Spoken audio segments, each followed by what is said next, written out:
Bonjour et bienvenue à Encyclique, un podcast où nous donnons notre vérité sur tout ce qui touche de près ou de très loin au vélo. Je suis Jonathan Berroy. Et moi, Benoît Simard. Et aujourd'hui, nous avons un invité spécial qui vient de l'autre côté. Ça vient de loin pour participer aux Encycliques. De l'autre côté de l'Atlantique. C'est normal, parce que c'est un spécialiste de l'ultra-distance, surtout en vélo par contre, mais qui a couru des courses en Amérique et en Europe, et maintenant qui en organise plusieurs. Bienvenue Arnaud Manzanini. Bonjour et merci pour l'invitation, merci pour cette belle rencontre. Et comme ton nom l'indique, on va faire l'entrevue en italien? Malheureusement, tu serais déçu parce que je ne sais dire que quelques mots en italien. Mais mon père, en fait, c'est mon père qui est d'origine italienne, qui est arrivé à l'âge de 4 ans en France. Ah, ok. Et j'ai encore un petit peu de famille là-bas. Mais effectivement, mon nom, voilà, soit je suis corse parfois. Parfois, on me demande si je suis corse, mais non, je suis italien. C'est variable, selon l'endroit où tu es. Oh, non, je reste fidèle. Je suis d'origine italienne. Et là, tu es ici d'entrée de jeu, on va en reparler plus tard, mais tu es ici pour la Race Across Québec. Exact. C'est très bien prononcé. Race Across Québec. Première édition qui a lieu dans quelques jours au moment où on enregistre. Donc, si on part du début, comment est venue cette organiser des courses, en faire toi-même? Là, je vais vouloir que tu me parles de ta première ou de tes quelques participations à la Race Across America. Oui. Mais avant ça, tu étais, j'imagine, tu t'embarques pas là-dedans du jour au lendemain? Alors, il y a un peu des deux. C'est-à-dire qu'effectivement, je fais du vélo depuis tout petit. Mais en même temps, je n'ai pas d'expérience dans l'organisation d'événements. C'est-à-dire qu'aujourd'hui, c'est devenu mon métier, mais je dois apprendre au fur et à mesure, chaque jour, je dois apprendre des codes de l'organisation de l'événement, d'événementiel, des courses de vélo, parce que moi, tout ça est parti d'une feuille blanche. Au moment où on se parle là, il y a 6 ans, était en cours la première édition de Race Across France. 6 ans quasiment jour pour jour. Puis qui est une de tes initiatives à toi? Non, mais j'ai tout écrit d'une feuille blanche. C'est-à-dire que rien n'existait dans tout ce que l'on a créé sur le concept de nos événements. Donc, c'est un petit peu des deux. C'est-à-dire que je suis un passionné de vélo. Je n'ai jamais été organisateur d'événements et je n'ai jamais bossé avant dans une boîte d'événementiel, dans du marketing sportif. Pas du tout. J'ai juste eu une idée et de me dire, en fait, si, je vais le faire. Mais l'idée de l'organisation, avant ça, c'est que tu as participé toi-même à ce genre d'événement-là. J'ai participé à 3 reprises à Race Across America. 3 fois? 3 fois. 2 fois sur le vélo, 1 fois dans la voiture en tant que manager d'équipe. Pour une équipe de 2, et on avait battu le record à ce moment-là. Record qui a été battu cette année au mois de juin de quelques minutes. Donc c'est entre mes 2 éditions... Tu vas devoir recommencer? Ouais, c'est une bonne excuse, exactement. C'est entre mes 2 participations, je me suis dit, mais en fait... Pourquoi est-ce qu'on n'a pas ça en France?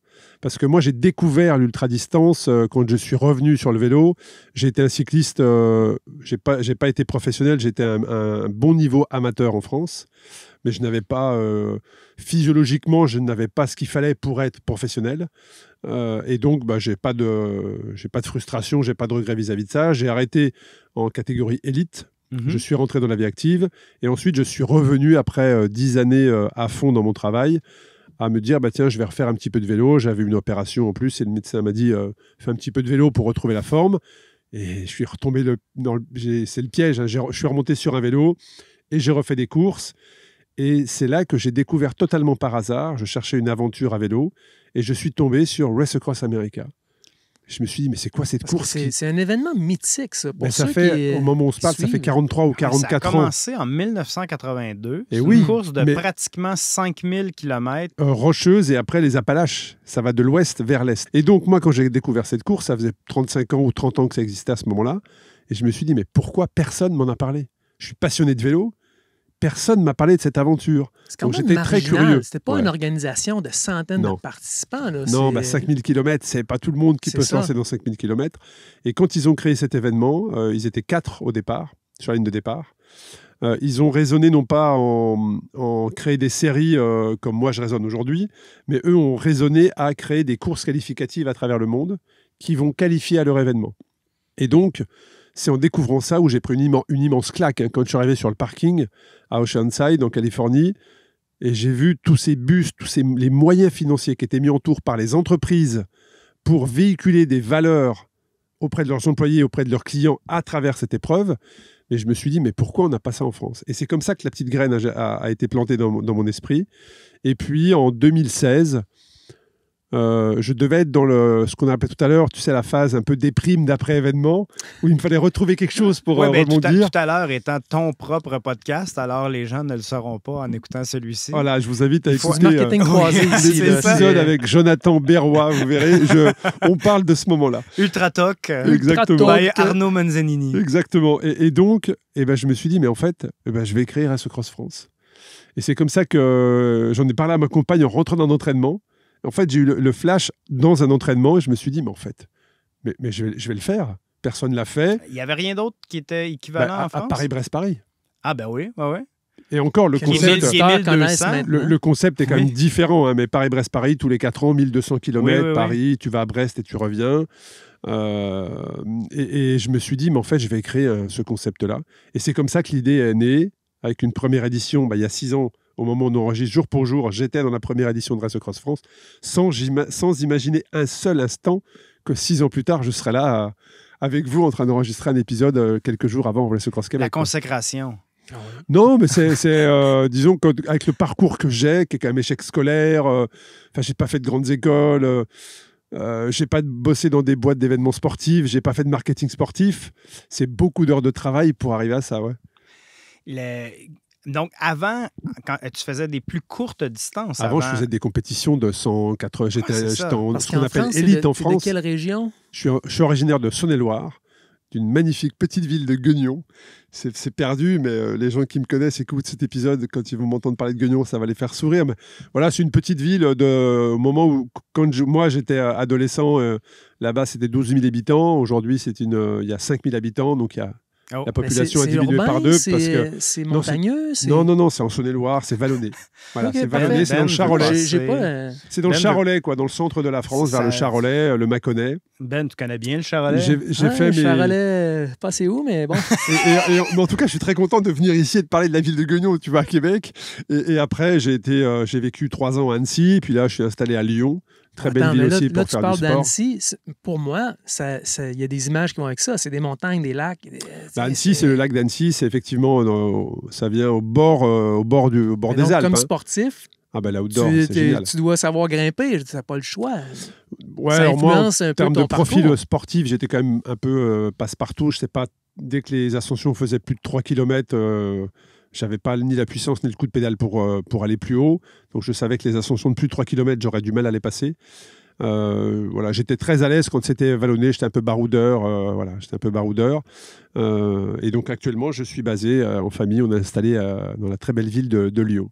Et donc, 2013, première participation à la Race Across America. Qu'est-ce qui te pousse à vouloir faire pour la première fois des longues distances? C'est donc pratiquement 5 000. Ouais. Là, c'est purement le défi. 5 000 en une fois, là. C'est ça qui est un peu fou. C'est ça. Le chrono n'arrête jamais. Non, tu pars et tu as 12 jours pour arriver de l'autre côté. Voilà. C'est pour ça que c'est très engageant en termes de sommeil et très perturbant et marquant et usant en termes de sommeil parce que tu dors très très peu pour justement arriver dans les délais. Et donc là, c'était vraiment purement de se dire j'ai traversé l'Amérique à vélo. Donc on était en équipe de 2 et on a pris une énorme claque parce qu'on était des coursiers et en se disant l'ultra-distance, on va se faire des relais et puis 5000 km, ça va le faire. Et en fait, on a pris une énorme claque. Oui, hein? On a pensé ça, Jonathan et moi. Pendant un 200, mais... On a pris une énorme claque sur... on était en tête très rapidement parce qu'on est parti à fond, en fait. Donc, on était premier tout de suite. Puis, on a fini dernier parce qu'on est parti sans stratégie d'alimentation, sans stratégie d'hydratation.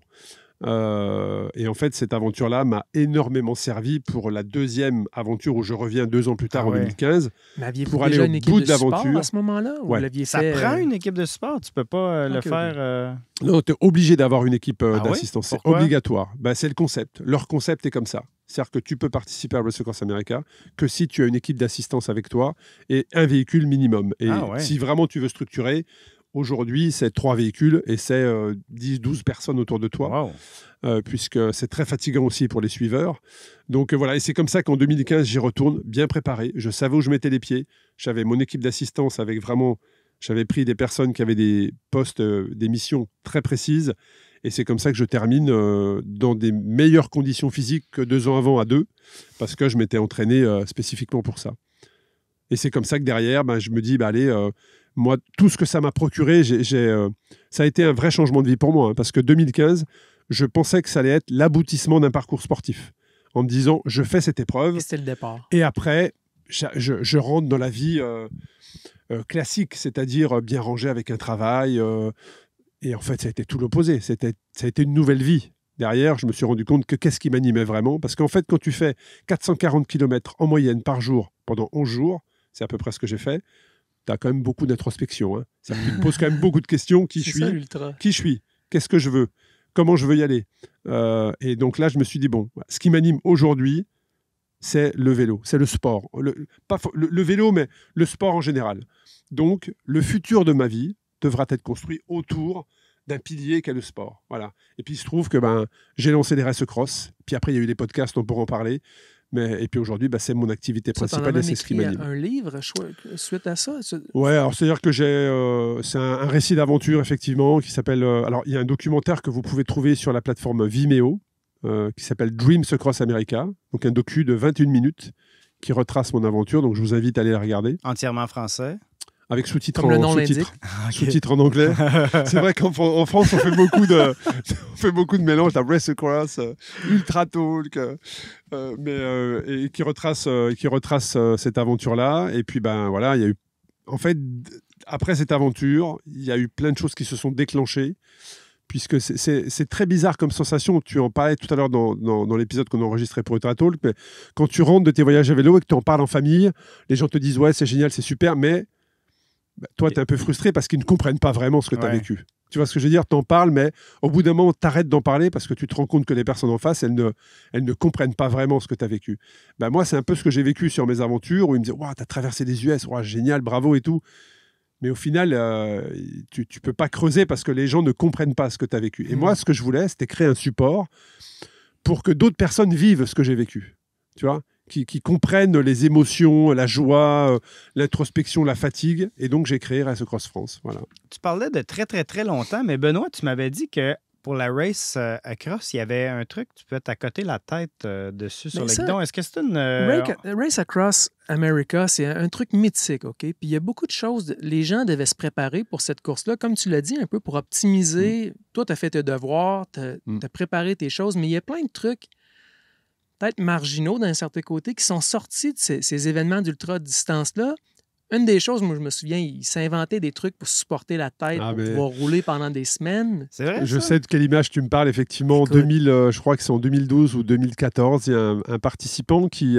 alors, ça arrive souvent, hein, ça porte un nom très précis, mais je ne vais pas le dire parce que je vais l'écorcher, mais en fait, ce sont les muscles de la nuque qui, au fur et à mesure du temps passé sur le vélo, les muscles de la nuque tétanisent et donc ne peuvent plus supporter ta tête.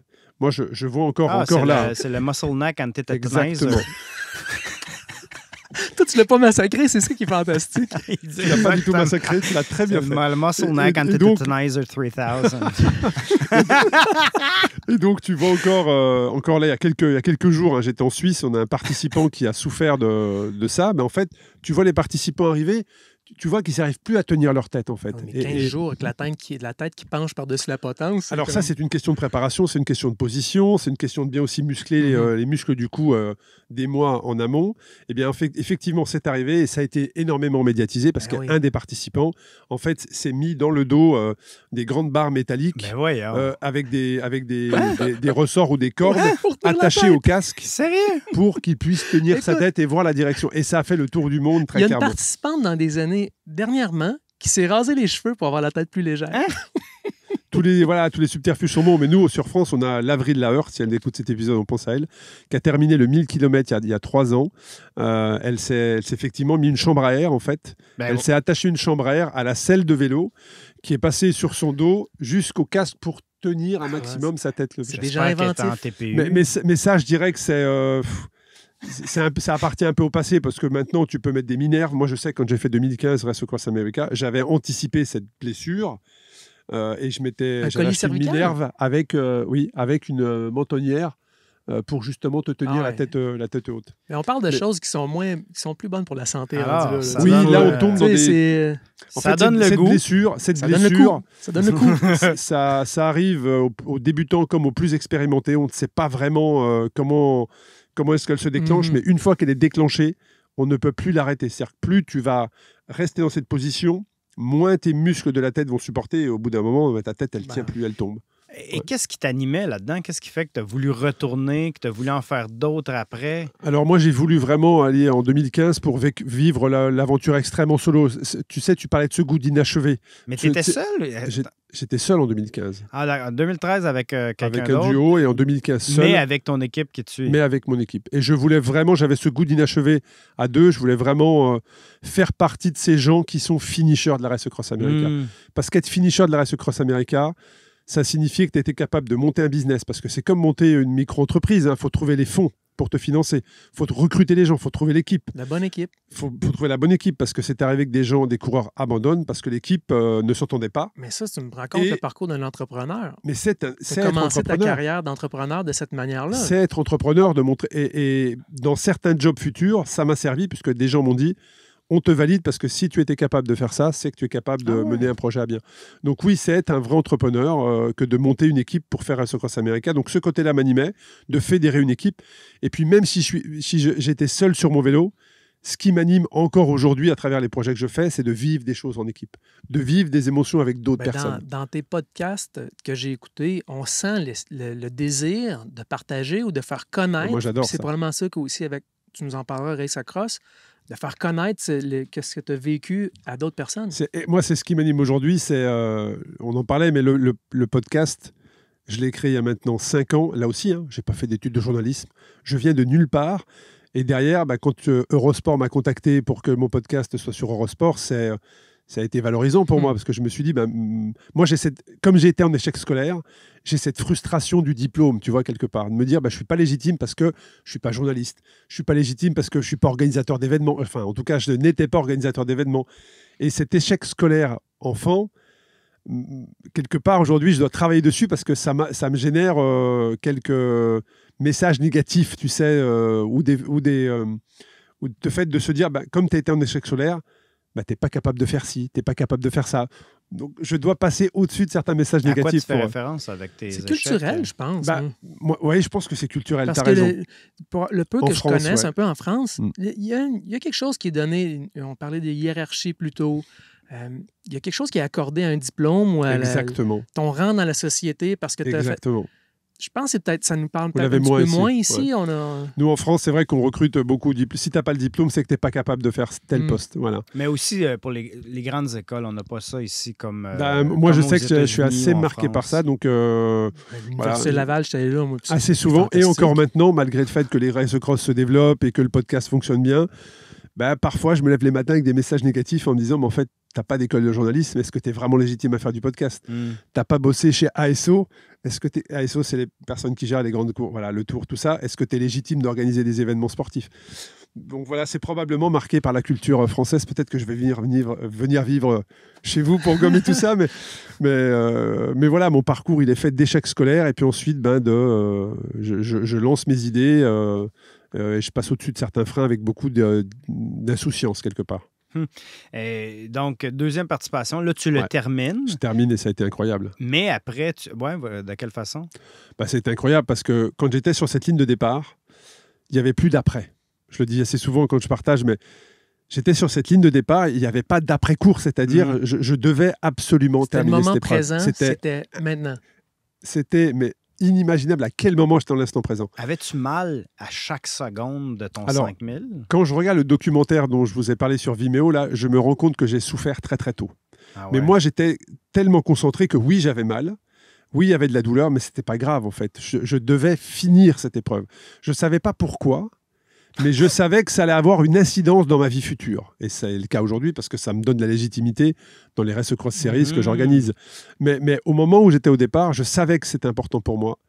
Je ne savais pas quand, je ne savais pas comment, mais je savais que ça allait avoir une résonance dans le futur. C'est assez spécial d'expliquer ça comme ça, mais je savais que ça allait avoir une importance plus tard. Donc, je devais terminer cette épreuve. C'est de l'ultra-introspection. Ah, mais ça a été... il y a des moments, d'ailleurs, à la fin, je le dis souvent, mais à la fin, je pense que les 24 dernières heures, mon corps était sur le vélo, mais mon esprit, il était plus là. J'étais plus là. Voilà, j'étais ailleurs, j'étais lévitation, j'en sais rien, mais physiquement j'étais là, mais mon esprit n'était plus là. C'est de la méditation dans des trucs comme ça qui durent aussi longtemps. C'était de l'automatisme, tu vois. Ton corps devient un automatisme. Ah ouais. Et là, maintenant, c'est là que ta tête, elle sort. Là. Moi, j'ai vécu l'illumination, puis c'est pas juste à cause des lumières qu'il y a ici, mais c'est ça qui arrive. Ouais. Tu tombes dans un mode où est-ce que tu penses plus à qu'est-ce que tu fais. Ah, complètement. Puis là, tu as le... Et derrière, ça a généré plein de choses. Déjà, beaucoup de sérénité. Je suis revenu avec une énorme sérénité en France, dans mon travail. Ça a dû probablement marcher, puisqu'à ce moment-là, je travaillais chez Apple. Et j'ai eu une progression fulgurante derrière. C'est-à-dire qu'on m'a fait confiance pour des postes en création. Et j'ai eu une évolution très rapide chez Apple qui m'a amené à travailler à Paris Opéra, qui est le flagship français. Hein. Donc vraiment derrière, ça a généré un bien-être, une sérénité, et donc ça a eu un impact dans mon entourage assez rapide. Ouais. Ben, as-tu déjà pensé, toi, à faire la rame? Non. La race cross, non? Quand j'ai connu ces épreuves-là, j'étais vraiment dans du cross-country olympique, des distances plus courtes. Puis je veux dire, moi, je m'éclatais là-dedans. C'était ça mon... Mais tu as fait des 500, des 1000 kilomètres? Oui, j'ai fait des longues distances, oui. Puis après, c'est peut-être plus à la fin de ma carrière cycliste de haut niveau, là. Mais tu sais, aujourd'hui, puis ça, on pourrait en reparler aussi par rapport à des trucs d'ultra-endurance. Moi, c'est moins ça qui m'intéresse. Il y a l'aspect méditation qui est 100%, mais je peux faire ça quasiment tous les week-ends. Après, les déceptions que j'ai eues, puis on en a déjà parlé ensemble, moi, c'est quand on fait un truc comme ça, puis là, tu vis tellement le moment présent que tu te concentres sur l'asphalte qui est devant toi, tu sais, puis tu peux pas penser à d'autres choses. Tu peux même pas profiter tant que ça du moment parce que tu es dans un cycle spécial. Puis aujourd'hui, si je me lançais dans quelque chose comme ça, je serais triste de ne pas pouvoir profiter de où est-ce que je suis. Mais on peut en parler tout de suite. On avait comme question vers la fin à poser. Moi, je suis très dans la contemplation, là, mais ce que tu dis, Ben, un peu en référence à ça, puis on en a parlé. Mais je suis très dans la contemplation, Non, mais moi, encore plus que moi, je contemple ma crème glacée. Mais dans l'épisode des randonneurs aussi, on en a parlé un peu. Mais pour toi, là, quelle est l'importance de l'événement dans la distance? Parce que si tu veux parcourir... quelque chose de très, très rapide. Puis peut-être que tu peux parler immédiatement en 2021, tu avais planifié faire le tour du monde en mode bikepacking le plus rapidement possible. Donc, ça t'anime encore, ce désir de performance-là. Il y a un côté performance là-dedans. Alors, il s'est passé plein de choses derrière. Enfin, il y a eu le Covid, il y a eu plein de choses derrière qui font qu'après, tu évolues aussi avec le temps. Mais je pense que, oui, dans le Race Across America, je me suis retrouvé dans des décors où je me suis dit, waouh, j'ai quand même de la chance de me retrouver ici. Disons que le fait de contempler les paysages m'ont souvent ramené dans le fait de me dire, bon, attends, t'as peut-être mal, t'as peut-être des douleurs, mais t'as pas envie de mettre le pied au sol et de dire, alors, OK, si, je me suis dit, là, je reviendrai. Je reviendrai. Ah ouais. Dans tel endroit, je reviendrai. J'ai un exemple, c'est Sedona. Sedona, en Utah. Cette ville, moi, elle m'a marqué parce que elle m'a marqué par son architecture, où je me suis dit, waouh, cette ville, un jour, voilà, la couleur, un jour, je reviendrai ici, quoi. C'est formidable. Donc oui, il y a plein de petites villes où, ne serait-ce que, moi, j'adore la photo. Donc, je prends beaucoup de photos et j'ai cette compétence d'avoir l'œil ou de me dire, tiens, là, ça peut faire une très, très belle photo. Donc, il y a plein d'endroits où je me suis dit, waouh, là, j'aimerais m'arrêter. Là, j'aimerais m'arrêter. Mais le problème, c'est que j'aurais terminé en 24 jours si je me serais arrêté. J'aurais jamais terminé dans les DRS Cross America. Mais après, derrière, tu évolues aussi. Tu fais les choses, ça t'apaise. Ça t'apaise. Donc, tu as un peu plus. Aujourd'hui, qu'est-ce qui m'animerait ? Ça serait de partir effectivement avec un groupe de potes, un groupe d'amis, et de se dire, bien, pendant une semaine, on traverse l'Espagne, on traverse tel département. En fait, est-ce que peut-être l'événement, de l'organiser maintenant en France, il y a l'événement au Québec, il y en a d'autres en Europe aussi, c'est que ça force quelqu'un à avoir cette énergie-là mentale à se terminer, parce que tu t'es inscrit, ça te force à t'entraîner, mais que si tu es rendu une machine de guerre comme toi aujourd'hui... alors aujourd'hui, sur nos Race Cross séries, je dirais qu'il y a 5% des gens qui viennent pour performer. Ah ouais? Ouais. Et que les 95 autres, c'est pour se challenger eux-mêmes. C'est-à-dire, la De ce que victoire... j'en entends, ça semble une série d'initiations, puis ça Alors, permet même aux initiés de se dépasser. Oui, parce que c'est pour ça que quand j'ai eu cette idée de... Quand j'ai écrit sur ma feuille blanche, je vais faire Race Across France, Race Across America, il y a 5000 km. La Transcontinental Race, qui est l'épreuve d'ultra bikepacking en Europe, la première qui a été créée, c'est 4000 km. L'opposé de Race Across America. C'est-à-dire que sur la Transcontinental Race, même entre participants, ils ne peuvent pas s'aider. C'est-à-dire que si toi, tu es au bord de la route, tu n'as plus de chambre à air. Aucune assistance. Le participant arrive derrière, il ne peut même pas te dire « Tiens, moi j'ai une chambre à air, je te la donne ». Si tu fais ça, les deux sont disqualifiés. Donc c'était à l'opposé. Et en fait, moi je me suis dit « Mais en fait, si je fais des distances aussi importantes, déjà je vais effrayer beaucoup de monde parce que 4000 km, ce n'est pas la portée de tout le monde. » Donc moi, j'étais vraiment dans un côté... Ma vision et ma mission de notre compagnie, c'est vraiment de donner accès à l'ultra-distance à tout le monde. Et donc, pour ça, il faut des steps. Donc, on fait un 300 km. Et puis, une fois que tu as fait un 300 km, tu peux aller sur un 500. Et puis après, tu peux aller sur un 1000. Et puis vraiment, si tu veux aller faire la grande distance, tu as un 2500 km. Puis après, si tu veux aller sur des plus grandes, libre à toi. Mais on est vraiment dans... en tout cas, moi, c'est vraiment ma philosophie. C'est tu penses que tu n'en es pas capable. Et pourtant, je suis convaincu que tout le monde est capable de faire un 300 avec un peu de préparation.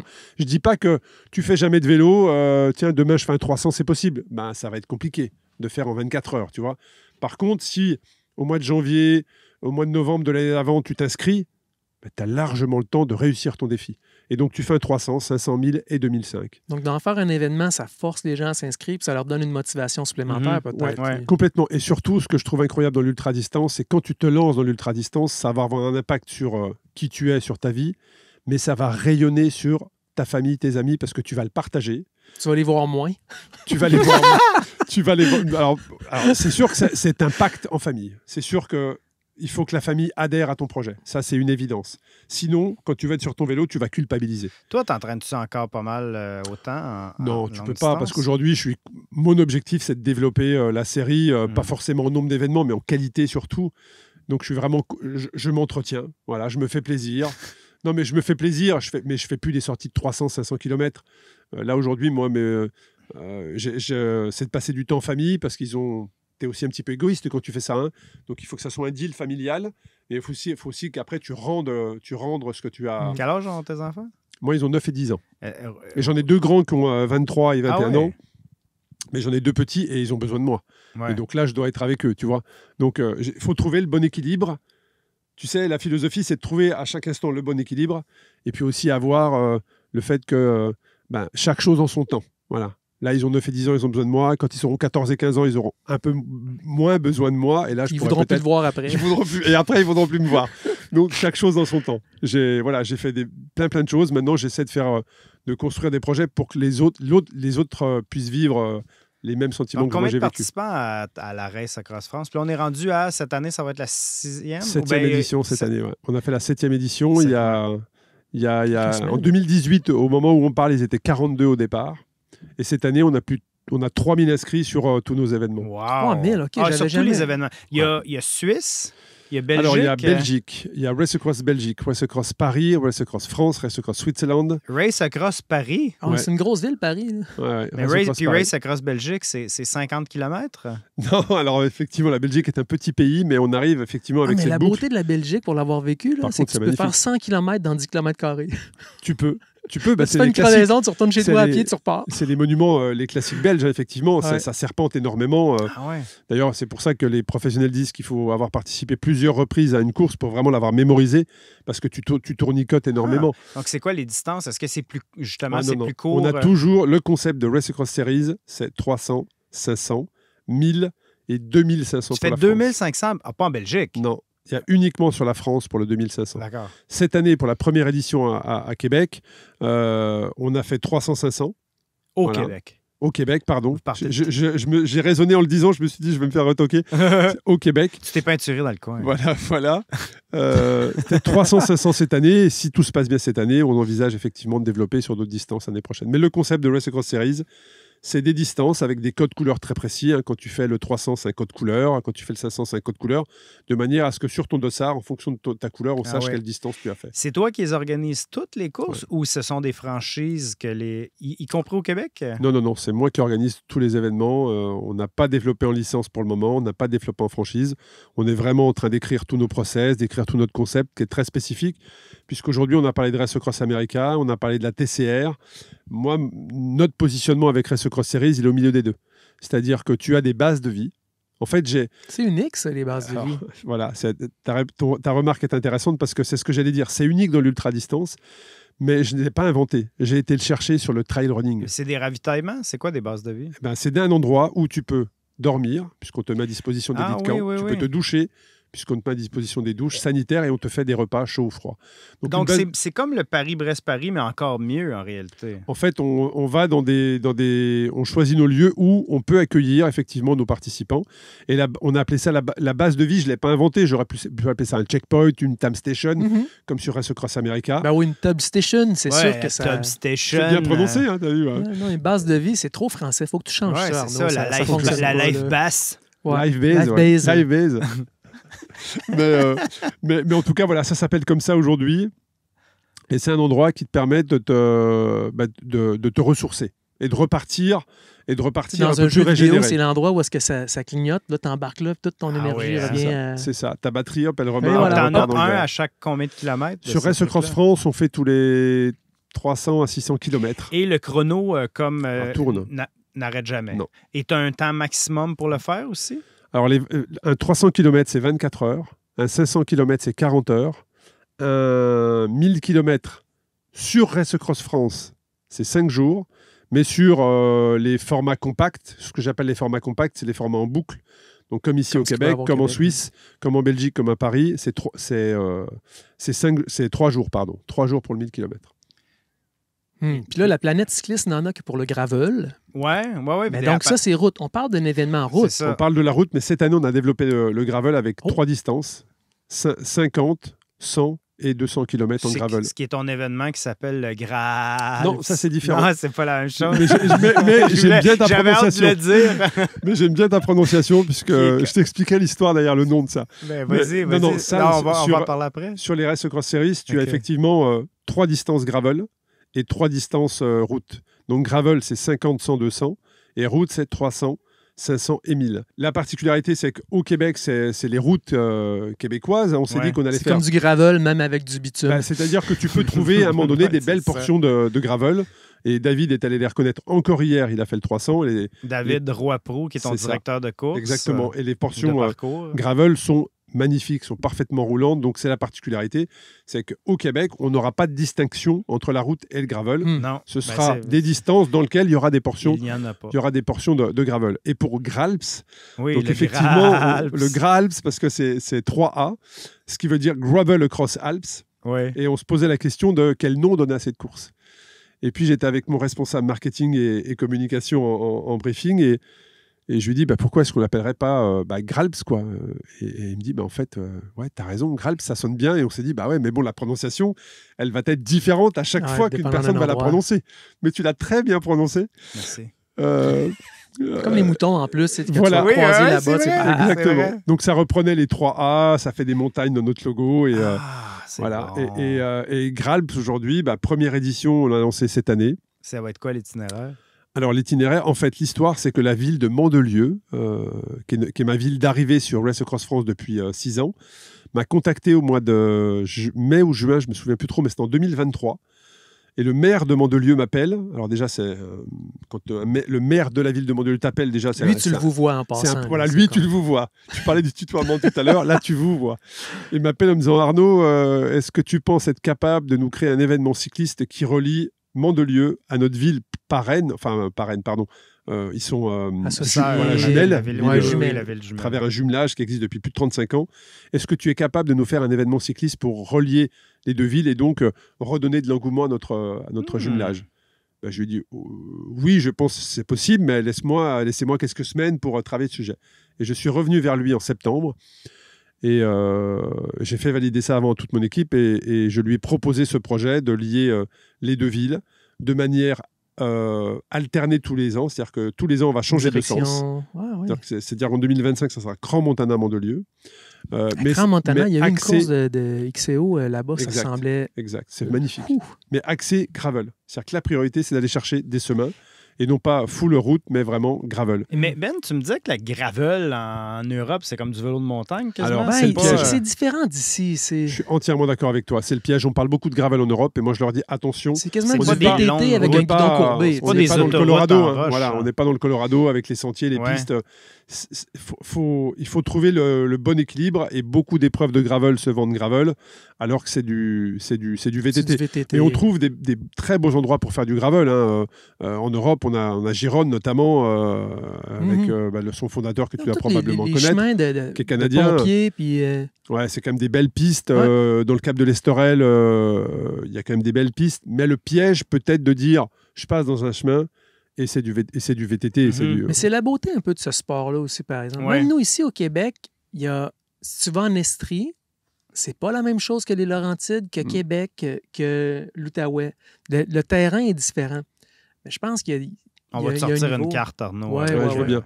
Mais sérieusement, c'est que le sol n'est pas le même. Mais moi, j'ai la perception que là, actuellement, surtout la France, je ne connais pas le restant de l'Europe pour la scène du gravel, mais ça me semble être comme du VTT avec un guidon courbé, puis ça fait peur un peu. Oui, je suis entièrement d'accord avec toi. Et puis les participants, il y a un effet déceptif quand on leur vend du gravel. Ils arrivent et ils se retrouvent avec des rochers et de la pierre. Si tu roules avec un 29 par 2.5 pour avoir du plaisir, c'est très déceptif. Donc voilà, on est vigilant sur ça. Mais en tout cas, Gralps, voilà, première édition cette année. On a eu peu de participants, mais en même temps, 780 km, traverser 2 fois les Alpes, donc 18 000 de dénivelé. Ça peut en impressionner. Une bonne journée au bureau. Ça peut en impressionner beaucoup. Donc voilà, on sait déjà qu'il y aura une deuxième édition de Gralps l'année prochaine, mais on va apporter quelques correctifs, sur le parcours, mais aussi sur les formats. Tu me parlais de l'itinéraire, là, ça me fait beaucoup penser. Dans 2 semaines, je m'en vais faire le Turin-Nice. Voilà. Ça doit ressembler à ça. Aussi? Oui, mais puis Ben aussi, tu fais un itinéraire différent. C'est Thonon-les-Bains, puis on se dirige vers Nice. Oui, ça, on reprend quelques portions du Turin-Nice, parce que moi, j'ai tout de suite pensé à ça quand j'ai pensé à Crans-Montana-Mandelieu. J'ai tout de suite pensé à Turin-Nice, mais on n'a pas pu emprunter la totalité du parcours parce que le dénivelé aurait été beaucoup trop important pour une épreuve, pour une course, quoi. On aurait fait peur à beaucoup de monde. Ouais, moi, c'est ça. Moi, je le fais en 2 semaines. Mais quand tu le fais en mode... Non, mais c'est ça. Je trouve que sache que Jonathan se lève à 10 h le matin habituellement. Mais c'est génial de pouvoir faire ça en mode tu vois, ride vraiment tranquille, quoi. C'est génial. As-tu une préférence, mais question de différent pour toi, tes parcours Belgique, Suisse? Pourquoi as-tu décidé de grandir ça à d'autres événements comme ça? Parce qu'en fait, après avoir étudié le marché, il y a deux choses, en fait. J'ai étudié les autres épreuves en Europe, dans le monde, et je me suis rendu compte qu'en fait, à peu près 85% des participants venaient du pays dans lequel est organisé le pays. Donc je me suis dit, si je veux toucher d'autres cyclistes ultra-distance et leur faire partager ce que j'ai vécu, il faut aller organiser dans leur pays. Voilà. Il faut vouloir se développer dans leur pays. Et c'est comme ça qu'on a été en Belgique. Alors, c'est aussi à chaque fois pour moi une belle excuse pour aller rouler ailleurs et aller rencontrer d'autres personnes. Voilà, donc moi, j'avais jamais été en Belgique, roulé en Belgique avant d'organiser Race Across Belgium. Et quand j'ai fait la première fois le mur de Grammont, c'était magnifique, quoi. Quand j'ai fait le Koppenberg, j'étais comme un gosse. Quand on est allé faire les repérages, je l'ai monté 5 fois de suite. Non, mais je l'ai monté 5 fois de suite tellement j'étais content, quoi. Oui, j'ai mis le pied au sol parce que j'ai glissé sur une feuille et tu peux pas repartir.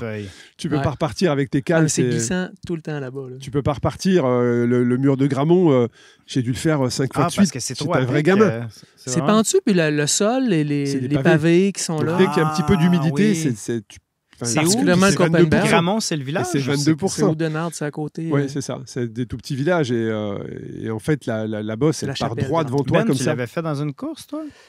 J'ai habité un peu en Belgique. Puis j'ai été faire le Koppenberg Cross. Ça, c'était sur la liste. Puis je veux dire, quand tu es amateur de cyclisme, le Grammont, l'ascension, c'est comme un passage obligé. C'est tout petit village, c'est vrai que ça dure très peu de temps, mais tu sens l'histoire, voilà. Ouais.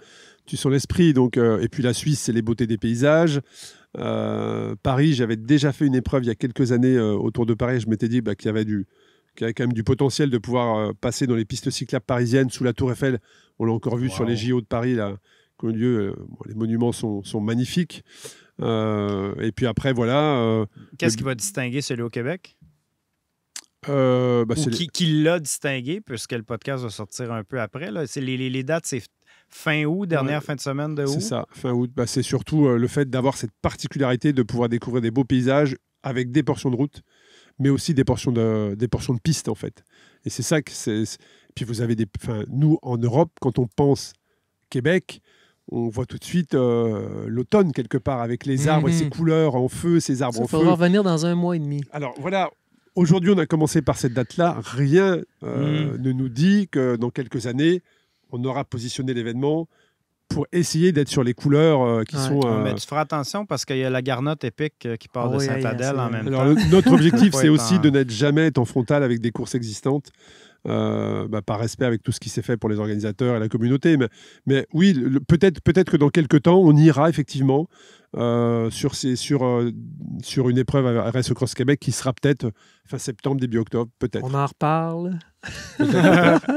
Ouais, si on te donne cette fin de semaine-là. En tout cas, sur Race Cross Québec, sachez qu'en Europe, il y a beaucoup d'attentes et beaucoup d'excitation sur cet événement. Et je sais déjà que l'année prochaine, il y a beaucoup d'Européens qui vont venir. Donc, ça va avoir lieu l'année prochaine aussi. Ah oui, c'est une certitude. C'est ça, génial. D'apporter plus une clientèle française aussi. Il y a de quoi... Tout à fait. Je ne peux pas tout dire de ce qu'on va développer l'année prochaine, mais oui, l'année prochaine, on aura beaucoup d'Européens qui seront au départ. Qu'est-ce que tu peux dire? Tu sais que tu es embarré dans mon camion là, actuellement. Aujourd'hui, Race Cross Québec est le seul événement à avoir 2 distances, alors que tous nos autres formats compacts ont 3 distances. Donc, il y aura un 1000. Voilà, très probablement. Ouais. On a évoqué un peu ton projet avorté en 2021. C'était, je ne sais pas si tu veux discuter, c'était quoi, puis si ça demeure dans les cartons pour le futur, ou si c'est complètement... Tu voulais faire...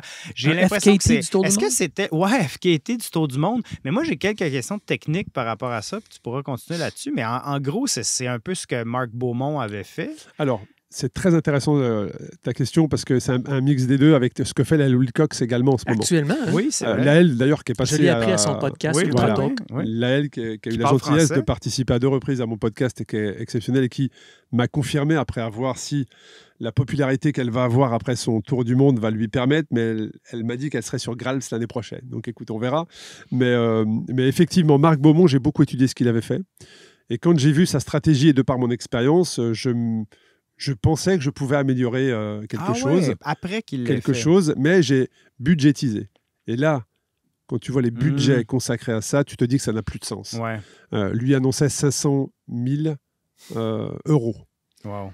Je me suis dit, c'est pas le même esprit de je me suis dit, simplicité. Et en fait, à ce moment-là, au moment où je préparais, j'ai lu également une interview de Kylian Jornet dans l'Équipe, qui est le journal sportif français. Et Kylian disait, mais en fait... sportivement, c'est bien, mais humainement, quel est le sens? Parce qu'il parlait de quelqu'un qui avait battu le record des 14 sommets de plus de 8000. Et il disait que c'était impressionnant, mais qu'au fond, est-ce que c'était vraiment inspirant? Parce que personne ne pouvait réunir autant de millions pour faire ces choses-là. Et je me suis dit, mais en fait, il n'a pas tort. Il a même raison. Et moi, le lien avec ce qu'a fait Marc Beaumont et son record, essayer de trouver des financements à 500 000 euros, finalement, je veux partager ce que j'ai vécu, mais personne ne pourra se dire, moi aussi, je peux faire ce qu'il a fait. Parce que personne ne pourra, en tout cas, très peu de personnes peuvent réunir 500 000 euros. Et là, j'ai pivoté. Et je me suis dit, en fait, je vais tenter de le faire, mais en autonomie. Donc, je me suis renseigné. Je suis passé de Tour du Monde en 80 jours, parce qu'il a mis 79 jours et quelques heures, à 124 jours, quel record chez les hommes pour faire le Tour du Monde. Et là, je me suis dit, oui, je pense être capable de l'améliorer. Parce que le record qui avait été fait à 124 jours, il avait utilisé plus de transferts d'avion que le parcours de Marc Beaumont, qui est quand même une référence aujourd'hui. Hein. Ouais, mais à ce moment-là, c'est pas un vélo que ça prend, c'est un ballon pour faire le tour du monde. Mais non, parce que tu es obligé de faire les transferts et après, suivant ta stratégie. 5 semaines en ballon. Tu t'es trompé de. Benoît a essayé de faire le tour du monde en 80 jours en ballon. Et suivant ta stratégie, en fait, tu fais des transferts de continent. Ah, OK. Excuse-moi, Arnaud. Salut, t'es là, Arnaud. Bonjour, Arnaud. On va juste régler la situation. Ben, tu mélangeais le tour du monde en 80 jours de Jules Verne. J'ai écouté ces dessins-là. Et 5 semaines en ballon, qui est un autre livre de Jules Verne. Mais si tu veux aller encore plus vite, tu peux lire aussi Voyage au centre de la Terre. Tu vas sauver. Ça va être un raccourci.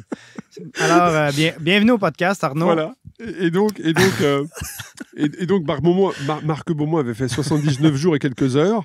Et derrière, quand tu passes en bikepacking, le parcours qu'avait utilisé la personne qui avait fait 124 jours était différent et avait utilisé, lui, plus de transferts d'avion. Bon, voilà. Arnaud, une de mes questions, c'était technique. Qu'est-ce qu'on appelle un tour du monde? Et je vais te dire ce que j'avais lu à un moment donné, Vas-y. parce qu'en réalité, il n'y a pas personne qui dit ça c'est oui, ça c'est non. Je crois que c'est comme un peu ce qu'on s'invente comme règlement. Moi, quand je dis que j'ai fait le tour du monde, d'ailleurs, ça a coûté moins que 500 000 €. Là, ça a coûté 9 000 $ canadiens par année, OK? Ce qui est 6 000 €. Si tu veux, je te donne des conseils. Aucun problème là-dessus. Et Tu fais semblant de ne pas savoir où dormir la nuit prochaine et les gens t'invitent. Le budget de la Wilcox, c'est de 40 000 €. Ouais, puis à ah quelque bon, part, ben, c'est ça, c'est bien. C'est bien. c'est mieux. Puis tu sais, ça va être quoi pour un... Combien de mois? C'est... Ah bah c'est 4 mois, c'est moins de 4 mois. Hein. Bon. Fait calcule le coût de la vie pour Ah non, vrai mais- chez toi, OK? c'est très Oui, clair. bon, Ça coûterait ouais, peut-être pas 40 000. Alors, pour moi, un tour du monde, c'est 40 000 km, 3 continents et 2 points opposés sur le globe. Donc, si tu fais l'hémisphère nord-ouest, il faudrait que tu fasses sud-est, par exemple. Est-ce que c'est ça ta définition? Alors oui, on est sur ça, c'est-à-dire qu'effectivement, moi, dans les règlements que j'avais regardés sur le Guinness, hein, parce que c'est le Guinness qui officialise en fait ce genre de record, c'est effectivement 40 000 km transport compris et 29 000 km minimum roulé à vélo. Ah, Donc il faut que tu fasses 29 000 km sur ton vélo, toujours dans le même sens, tu ne peux pas revenir en arrière. ouais. Donc tu peux par contre monter, descendre. Sur un continent, tu peux faire beaucoup plus de kilomètres que si tu l'avais fait en Essaie traversée. de le choisir plat, idéalement. Voilà, exactement. Tu ne peux pas monter. En fait, tu as des points au nord sur lesquels tu ne peux pas aller au-dessus et des points au sud sur lesquels tu ne peux pas aller en dessous. Donc tu peux pas les rouler par exemple au nord de la Norvège parce que tu es trop loin du pôle Nord et auquel cas donc il faut vraiment que tu sois sur quelque chose d'assez central.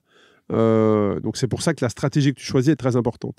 Mais donc c'est 29 000 km roulés à vélo, 40 000 transports compris et des points cardinaux que tu ne peux pas sur lesquels tu ne peux pas aller au-delà.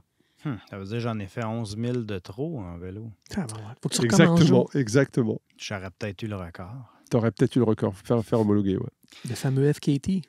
Et donc ça, finalement, ton 124 jours, ça... Écoute, j'avais prévu de le faire. Hein. J'avais levé des fonds. La date de départ était validée. Je devais partir donc de Paris. Et ce que je trouvais formidable, c'était de partir, parce qu'à ce moment-là, j'habitais à Paris, c'était de me dire, je vais partir de chez moi. Tu fais ton café. Et je vais revenir de tu chez dis, moi. Salut chérie. Je vais partir à droite. Je vais revenir à gauche. Et entre tout ça, j'aurais fait le tour du monde. Ça me faisait rêver. Et t'as pas 24 ans non plus, là. C'est quand même Non. un projet ambitieux pour Ouais, un homme mais, de ton âge. Ouais, alors j'ai 51 ans, effectivement, mais dans ma tête, j'en ai 20, tu vois. Non, là-dessus, je m'étais pas posé cette question. Moi, je pars du principe que si tu as envie de faire quelque chose, et puis c'est les expériences après, quand j'ai fait le Cap Nord également, j'ai été roulé par moins 45 au Cap Nord, ça a été aussi ça. Avec le Covid, ça a été de se dire, quand il y a quelque chose qui se présente devant toi et qui t'enthousiasme, fais-le. Ne te dis pas, je vais le faire demain ou je vais le faire dans 6 mois. Tu ne sais pas ce qui se passera dans 6 mois, tu seras peut-être plus là. Fais-le tout de suite. Voilà. Ça c'est quelque chose qui est très ancré en moi. Un chanteur célèbre ici au Québec a déjà dit « J'aurais dû, ben dû, donc dû ». Et hop. Ouais. Donc voilà, c'était un projet. Le Covid est arrivé, la guerre derrière est arrivée. Aujourd'hui, c'est plus d'actualité parce que j'avais vraiment cette fenêtre pour le faire professionnel qui me permettait de le faire. Aujourd'hui, voilà, j'ai pas de frustration par rapport à ça parce que ce que je fais aujourd'hui m'enthousiasme. Les podcasts, les rencontres que l'on fait aujourd'hui, les organisations d'événements, voir tous ces coureurs partir, tous ces coureurs arriver, ça me comble. Mais tu as quand même réussi à rentrer, tu parlais de ton Cap Nord, le Nord-Cap, qui est en hiver en Norvège en 2021. Il y a un film sur ça aussi. En fait, après, je lisais sur ce projet-là, tu as essayé de le faire une première. Toi, en fait, c'est tout le temps 2 fois que ça te prend avant de réussir un projet. Peut-être, c'est vrai. Les amis d'Arnaud disent qu'il ne comprend pas super vite. Ce qui n'est pas, gentil pour tes enfants, pour tes 2 premiers enfants plus vieux. Donc, tu as essayé d'avoir une deuxième famille après pour voir si ça marche. Excellent. La première fois, tu roules Finlande et... je me trouve très drôle. Finlande et Suède. J'avais jamais pensé sous cet angle-là, mais c'est extraordinaire. Et là, tu arrives en Norvège. Landry est refusé, j'imagine, à cause de la COVID, le COVID à ce moment-là. Tu recommences l'année suivante. Et là, j'ai vu ta température moyenne à moins 28. Ça descend jusqu'à moins 45. Et dans le trailer du film, j'ai vu que tu avais des pneus de vélo de montagne, des pneus de VTT. Mais on a déjà parlé à ce podcast de Benoît qui avait fait un 200 km de fat bike, mais avec des pneus beaucoup plus larges. Et là, toi, avec un fat bike, en fait. Avec un fat bike, ben oui, des pneus. Mais là, dans ton film, on voit que tu te plantes à terre sur la neige. Pourquoi ne pas avoir pris vraiment des pneus plus larges? Parce qu'on en revient toujours à cette même histoire d'insouciance, de vouloir se lancer. Et en fait, toi, tu n'as aucune connaissance d'un hiver dur, là, je veux dire. Ah non, mais en plus, c'est surtout ça, c'est que ce projet qu'on a appelé North Calling, très français, oui. l'appel du Grand Nord. Oui, North Calling. Voilà, North Calling. C'est qu'en fait, j'avais peur du froid. Moi, j'ai peur du froid. Le froid me fait stresser. Et donc, j'ai cette inquiétude vis-à-vis du froid. Et je fais un podcast sur Ultra Talk avec une traileuse qui a été courir en Laponie. Et je vois les images. Et je me dis, mais c'est génial, j'adorerais rouler là, en fait. Et je me dis, mais en fait, si j'ai peur du froid. Et à ce moment-là, le confinement est arrivé. Donc, le tour du monde était un petit peu mis en parenthèse. Je me dis, je contacte mon sponsor, mon partenaire avec lequel j'avais levé des fonds. Et je lui dis, voilà, le tour du monde, ça semble le compromis pour partir en 2021. Ce que je propose, c'est de faire ce projet d'aller ne pouvant faire le tour du monde, je vais aller au point le plus haut en Europe. Du monde. Voilà, je vais aller le plus loin en Europe. Avant ça, j'avais fait le tour de la France par les frontières et le littoral pour me préparer, 5000 km en 21 jours. Et donc, ce projet Cap Nord, il est arrivé un petit peu en substitution du projet Tour du Monde. Mais par contre, d'aller rouler... et donc, j'avais pas vraiment d'équipement. J'ai pris mon vélo qui était un open upper, donc un vélo de gravel, que j'ai équipé... OK, moi, j'ai l'image, là. Mais il y a mis des gravel, c'est un open, pneus de montagne. J'ai mis des pneus, et attends, au début, j'avais mis des pneus de 38 avec des petits clous. Et donc, j'avais repéré un marchand de cycle. Il y avait des clous, et j'avais repéré un marchand de cycle sur mon point de départ en Suède. Et donc, je vais voir ce marchand de cycle, je lui montre mon vélo, je lui dis, voilà ce que vous pensez pour l'aventure que je vais faire. Ça suffit. Il me regarde, il fait, si tu veux rester en ville chez nous, ça va bien, mais pour ce que tu vas faire, c'est pas possible. Et je lui dis, qu'est-ce que vous me conseillez? Il me dit, il faut des pneus. Et donc, il m'a vendu des Schwalbe, je crois que c'était des Ice Spiker ou des choses comme ça. Oui. Des pneus de 48 avec au moins 300 clous par pneu. Ah, OK. Mais heureusement... Qu'on utilise à Montréal l'hiver. Mais voilà. Sur l'asphalte. Heureusement que j'avais ça. Sinon, je ne serais jamais arrivé. Donc, effectivement, j'ai dû glisser 2 fois. Mais par contre, ça a très, très bien accroché sur l'asphalte, sur la glace. Et je n'aurais pas eu ça, on ne serait pas là pour en parler parce que je ne serais pas arrivé au bout. Ah ouais, parce qu'on voit aussi des camions qui te passent très proches pendant la nuit. Parce que ça demeure sur les routes. Mais non, mais il n'y a qu'une seule route. C'est la nuit, comme 20 heures par jour, probablement. Oui, j'avais que du jour entre 10h30 et 13h. Ouais. C'est une bonne journée. Ouais. Et donc, j'avais beaucoup d'éclairage. Et donc, oui, la température, la journée à moins 45, ça a été une journée... c'était la journée que j'étais venu chercher. Je voulais vivre ces moments intenses-là. Je ne voulais pas juste rouler à moins 5. C'était bien, mais j'aurais pas vécu cette journée à moins 45. Ça m'aurait manqué dans ma vie. Quoi. Mais là, il n'y a même pas de Tim Hortons là-bas. Comment que... C'était hallucinant. Non, mais dans le sens, est-ce qu'il y a des endroits où tu peux entrer très chauffé ou tu es dans... Ah non, il n'y a rien. Ouais, y a rien. En fait, j'avais quand même de la chauffe électrique. Hein. J'avais chaussettes chauffantes, couvre-chaussures chauffants. Et dans mes gants, je glissais des petites chaufferettes. Mais sinon, non, j'avais rien pour me réchauffer. Ouais. 1400 km. Oui, c'est ça, 1400 km.